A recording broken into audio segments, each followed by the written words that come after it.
प्यारे दोस्तों, blaster stories में आपका एक बार फिर से स्वागत है। दोस्तों, आप मुझे थोड़ा थोड़ा पसंद करने लगे हैं, मुझे पता लग चुका है अब। दोस्तों, मेरे दिल में आपके लिए जो प्यार है और जो इज्जत है वो सिर्फ एक अच्छे दोस्तों के लिए ही हो सकती है।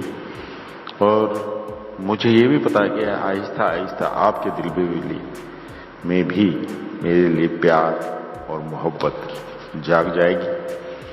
दोस्तों, ये चौथा भाग है इस कहानी का, जो थोड़ा सा कठिन प्रश्न पूछा है राजकुमारी ने। ध्यान से सुनिए इस कहानी को और देखिए क्या प्रश्न है राजकुमारी का। तो दोस्तों, कहानी सुनिए। दूसरे दिन धीर सिंह सुलोचना से मिलने आया, तब सुलोचना ने कहा, अब मेरा चौथा प्रश्न है। यहां से 50 मील की दूरी पर नेत्रत्य दिशा में गुलाब जल का एक माया सरोवर है। इसका पूरा इतिहास क्या है? इस प्रश्न का उत्तर देने के लिए धीर सिंह ने सुलोचना से 3 महीने की अवधि मांग ली और फिर नेत्रत्य दिशा की ओर चल पड़ा। 7 दिन चलने पर एक नगर में पहुंचा। रास्ते में उसे कठिनाइयों का सामना करना पड़ा। एक बार वह जंगल की पगडंडियों से गुजर रहा था तो एक शेर के दर्शन हुए। आश्चर्य की बात है कि शेर अपने रास्ते चला गया। हिंसक शरारतों की ध्वनियां तो उसने खूब सुनी, पर निडर होकर वह चलता रहा और जंगल पार कर गया। नगर की सीमा पर एक उजड़े कुएं के चारों ओर लोगों की भीड़ लगी और उसने देखी। पास जाकर देखा, एक संपन्न परिवार के वृद्ध पति पत्नी व्यथित अंतकरण से विलाप कर रहे थे। धीर सिंह उनके पास गया और उन्हें रोने का कारण पूछा। भीड़ में से एक ने कहा, इस वृद्ध माँ बाप का इकलौता लड़का गुणशेखर पिछले हफ्ते में यकायक कुछ पागल हुआ और इस कुएं में कूद पड़ा। लड़का बहुत अच्छा था, अभी उसकी शादी होने वाली थी। लड़की के माँ बाप 2 दिन पहले आकर लड़के को पसंद करके गए थे। तो इस बीच ये दुर्घटना आन टपकी। बेचारे बड़े दुखी हैं। धीर सिंह ने कहा, सभी लोगों को मौत तो अवश्य भावी है, जो हुआ सो हो गया। उसके लिए रोने धोने से अब क्या होगा? ये बात तो ठीक है, लेकिन हम निश्चित रूप से यह नहीं कह सकते कि गुणशेखर की मृत्यु हो गई है, क्योंकि अभी तक उसकी लाश पानी के ऊपर नहीं आई है। समझ में नहीं आता कि क्या चमत्कार हो गया है। कुएं में गिरकर वह जाएगा तो जाएगा कहां? लाश जरूर ऊपर आ जानी चाहिए। कुएं में कूद कर ढूंढने के लिए कोई तैयार नहीं है, सब घबरा रहे हैं। वृद्ध ने संदेह प्रकट किया। धीर सिंह ने निवेदन किया, आपके पुत्र को ले आने की जिम्मेदारी मैं स्वीकार करता हूं। आप चिंता मत करें, मैं शीघ्र ही लौटूंगा। थोड़ी देर सोचकर धीर सिंह कुएं में कूद पड़ा। कुएं के अंदर धीर सिंह गहराई तक पहुंचा। उसके पैर तह तक जा लगे। उसने चारों तरफ बारीकी से देखा। दाहिनी तरफ एक छोटी सुरंग जैसा तंग रास्ता उसे दिखाई दिया। उसमें प्रवेश करके वह दाहिनी तरफ मुड़ा तो 2 भारी भरकम किवाड़ धड़ाम से खुल गए। धीर सिंह ने अंदर प्रवेश किया। रंग बिरंगे फूल और फलों से सुशोभित सुंदर उद्यान में एक शाही महल उसने देखा। धीर सिंह ने उसमें प्रवेश किया। महल में तरह तरह के दीप रंग बिरंगे प्रकाश फैला रहे थे। मध्य में चंद्रशिला फलक पर बैठकर एक लावण्यवती युवती वीणा बजा रही थी। यह संगीत कला में बहुत प्रवीण थी। राग रागनियों की गजब की तमीज थी उसे। वह अपनी वीणा से स्वर्गीय संगीत का निर्माण कर रही थी। सुनने वाला हठात उसमें तल्लीन हो उठता। उसके सामने एक ऊंचे आसन पर बैठकर एक युवक तन्मय होकर उस युवती का गीत सुन रहा था। धीर सिंह के प्रवेश करते ही वीणा वादन बंद हो गया। आश्चर्यचकित होकर युवक ने धीर सिंह की ओर देखा। धीर सिंह को लगा कि यही युवक गुणेश्वर हो सकता है। धीर सिंह ने उसके पास जाकर कहा, गुणशेखर, तुम्हारे माँ बाप आहार और निद्रा छोड़कर उधर विलाप करते बैठे हैं और तुम यहाँ विलास में अपना समय बिता रहे हो। यह कितना न्यायोचित है, जरा सोचो तो। मैं अपने काम से जा रहा था तो बीच में तुम्हारे गांव में भीड़ देखी, कुएं में गिरकर तुम्हारी मृत्यु होने का समाचार मिला। कुएं में कूदकर तुम्हें ढूंढने के लिए कोई तैयार न था, सभी घबरा रहे थे। मैं साहस करके तुम्हारे पास पहुंच रहा हूं। गुणशेखर का सिर लज्जावश झुक गया। देव सिंह ने अब उस युवती की ओर देखकर कहा, देवी तुम बड़ी गुणवती दिखाई देती हो, लेकिन यह मत भूलो कि हमारी सौंदर्य शक्ति तथा सामर्थ्य की सार्थकता तभी है जब इसका उपयोग दूसरों के कल्याण के लिए किया जाए। लेकिन तुम्हारा सौंदर्य पर मोहित हो गुणशेखर अपने माँ बाप को भूल रहा है। तुम ही सोचो, अपने इकलौते पुत्र के न दिखाई देने पर बेचारे वृद्ध माता पिता के दिल पर क्या गुजर रही होगी। मैं अभी उनसे मिलकर आया हूं। गुणशेखर को ढूंढने के लिए कुएं में उतरने को कोई तैयार नहीं, सब घबरा रहे थे, इसलिए साहस करके मैं चला आया। बेचारे माँ बाप अपने इकलौते पुत्र की विरह में रो रहे हैं। सुंदरी तुम ही इसे समझो और गुणशेखर को अपने माँ बाप के पास भेज दो। युवती ने उत्तर दिया, आप जो कुछ कह रहे हैं ठीक ही है, पर मैं अगर भूलोक में प्रवेश करूंगी तो अपना दिव्य तब होकर एक साधारण स्त्री बन जाऊंगी। इसलिए अगर गुणशेखर समय जाकर अपने माँ बाप को देख आए तो मुझे कोई आपत्ति नहीं है। युवती की अनुमति पाकर देव सिंह गुणशेखर को साथ लिए वहां से निकला। जिस मार्ग से वह अंदर आया था उसी मार्ग से बाहर निकलकर वह ऊपर पहुंच गया। देव सिंह और गुणशेखर को देख कुएं पर जमा लोगों को बड़ा आश्चर्य और आनंद हुआ। वृद्ध माता पिता के आनंद की कोई सीमा न रही। देव सिंह ने साहस पराक्रम और परोपकार की प्रशंसा करते हुए लोगों ने उसे हार्दिक धन्यवाद दिए। अब धीर सिंह ने अपनी यात्रा फिर आगे चालू की। 3 दिन लगातार चलकर अब वह एक और नगर में पहुंचा। वहां उसकी एक वृद्ध से मुलाकात हुई। धीर सिंह ने उस वृद्ध से गुलाब जल वाले माया सरोवर के बारे में पूछा। बुजुर्ग ने उसे समझाकर कहा, देखो आज तक जो उस सरोवर के दर्शन करने गए हैं उनमें से एक भी वापस नहीं आया है। वहां जाने का मतलब है आत्महत्या करना।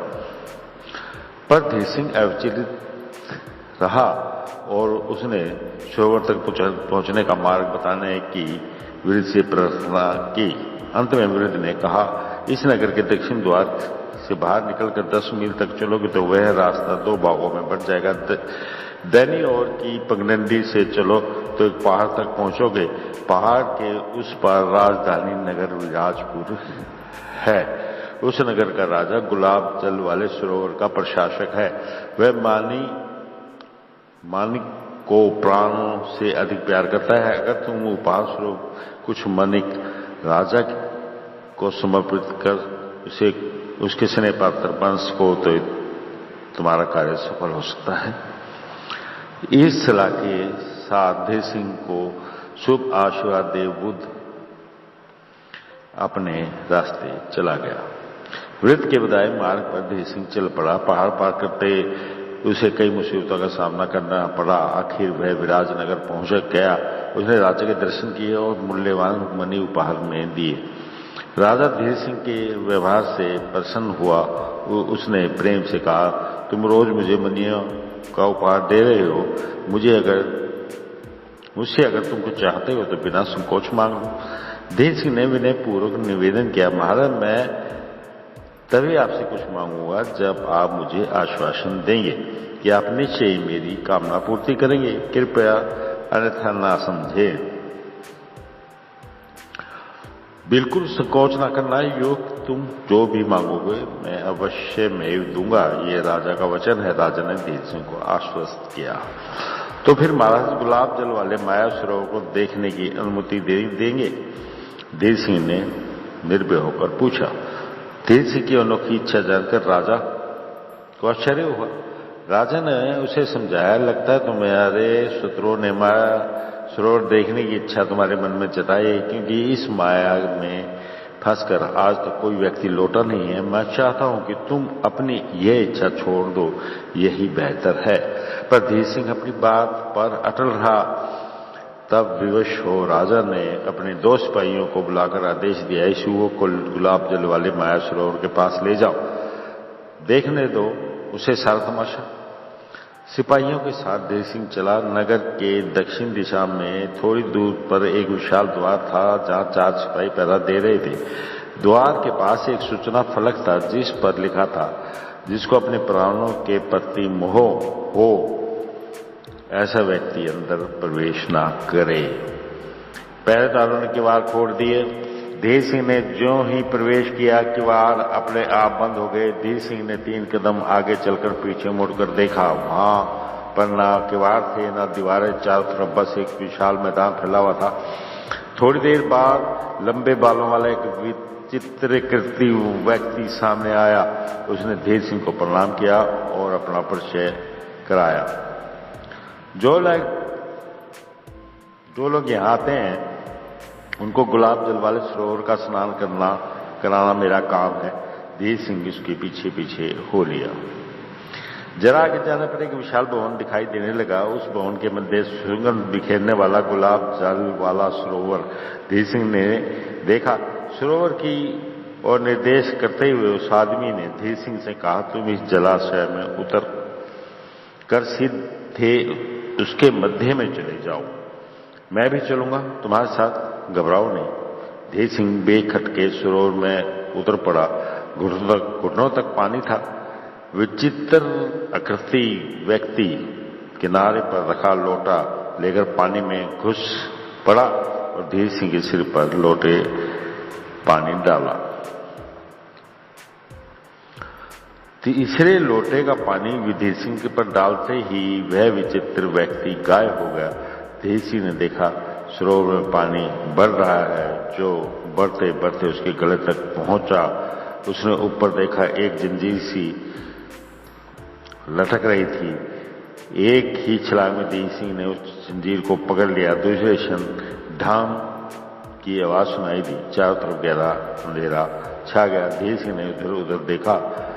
वहां पर ना कोई भवन था, ना गुलाब जल वाला सरोवर। वह एक मैदान पर खड़ा था, जहां हरी घास लहरा रही थी। आश्चर्य करते हुए वह थोड़ा आगे बढ़ा। अब उसे छोटा सा पर ऊंचा मंडप दिखाई दिया। उन्हें चारों तरफ अनगिनत संगमरमर की मूर्तियां थी। मंडप से थोड़ी दूर पर एक समतल चट्टान पर उसने एक धनुष और बाणों से भरे 3 तरकस देखे। धीर सिंह धीरे धीरे मंडप के पास पहुंचा। मंडप के मध्य में एक सोने का पिंजरा लटक रहा था। पिंजरे में एक 5 रंग वाला तोता था। मंडप की दीवार पर लगे फलक पर सूचना लिखी थी, 500 वर्ष पहले महाराज अमरतेज यहाँ शिकार खेलने आए थे। उनको यहाँ पर अपूर्व जीव मणि प्राप्त हुई। अपने पश्चात वह मणि सुयोग्य व्यक्ति को ही प्राप्त हो, इसलिए अपनी माया शक्ति के बल पर उन्होंने गुलाब जल वाला सरोवर तथा इस प्रदेश को निर्मित किया। इस मणि की सुरक्षा की व्यवस्था की। चट्टान पर रखे धनुष को लेकर जो व्यक्ति पिंजरे में बंदी बने तोते की बाईं आंख को ठीक मारेगा, वही इस माया पर विजय करेगा, जीव मणि को प्राप्त कर सकेगा, अन्यथा वह संगमरमर की प्रतिमा के रूप में परिवर्तित हो जाएगा। धीर सिंह ने उसी क्षण चट्टान से धनुष को उठाया, उस पर तीर चढ़ाकर तोते की आंख का निशाना बनाया, पर निशाना चूक गया। तब वह घुटनों तक शिला के रूप में बदल गया। फिर उसने दूसरा बाण छोड़ दिया, पर वह भी बेकार। अब वह कमर तक शिला बन गया।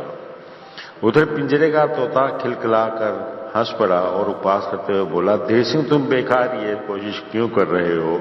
मुझे मारना तुम्हारे लिए कभी संभव नहीं है, समझे? धीर सिंह ने आत्मविश्वास के साथ तीसरा बार निशाना साधकर बाण छोड़ दिया। इस बार बाण सीधा जाकर तोते की बाईं आंख में जाकर घुसा। गाज गिरने सी आवाज हुई। थोड़ी देर में बादलों की का गर्जन और बिजली की कड़कड़ाहट से यूं लगा कि पृथ्वी कांप रही हो। कुछ क्षण न मंडप दिखाई दिया और न ही पिंजरा। फिर वह प्रदेश स्वच्छ चांदनी से भर गया। धीर सिंह ने उस अपूर्व जीवमणि के दर्शन किए। उसकी आंखें चौंधिया गई। धीर सिंह ने मणि हाथ में लेकर संगमरमर की मूर्तियों को स्पर्श किया। तत्काल वे सभी मूर्तियां राजकुमारों के रूप में बदल गई। उन्हें माया से मुक्त करने के उपलक्ष्य में राजकुमार ने धीर सिंह के प्रति कृतज्ञता व्यक्त प्रकट की और वे सभी अपने अपने देशों के लिए रवाना हो गए। धीर सिंह अपने प्रयास में सफल होकर खुशी खुशी विदिशा नगर लौट आया। सुलोचना के पास जाकर गुलाब जल वाले माया सरोवर तक पहुंचने के लिए उसने जिन जिन विघ्न बाधाओं का सामना किया उसका पूरा वृत्त सुनाया। उसने सुलोचना को यह भी बताया कि उसके कारण माया सरोवर के कई राजकुमार माया मुक्त हो गए। सुलोचना ने कहा, तुम्हारा कथन सही है। तुम्हारे इस सत्य प्रयास के कारण जो राजकुमार माया से मुक्त हो गए वे सर्वत्र तुम्हारी भूरी भूरी प्रशंसा कर रहे हैं। अब तुम कल आओ तो मेरा पांचवा और अंतिम सवाल मैं तुमसे पूछूंगी। सुलोचना ने मुस्कुराते हुए धीर सिंह को विदा किया। दोस्तों, ये कहानी कल समाप्त हो जाएगी। उसके बाद मैं आपको और भी अच्छी अच्छी कहानियां सुनाऊंगा। तो कल इस कहानी का आखिरी और अंतिम पांचवा भाग जरूर सुनिएगा और देखिएगा भी। तो दोस्तों, आपके प्यार के लिए, आपकी मोहब्बत के लिए और आपकी इज्जत के लिए मैं आपका बहुत ही ज्यादा शुक्रगुजार हूं। आप मुझ पर अपनी दया दृष्टि यूं ही बनाए रखिए तो मेरा सारा प्यार आपके लिए ही होगा। धन्यवाद दोस्तों। तो कल मिलते हैं।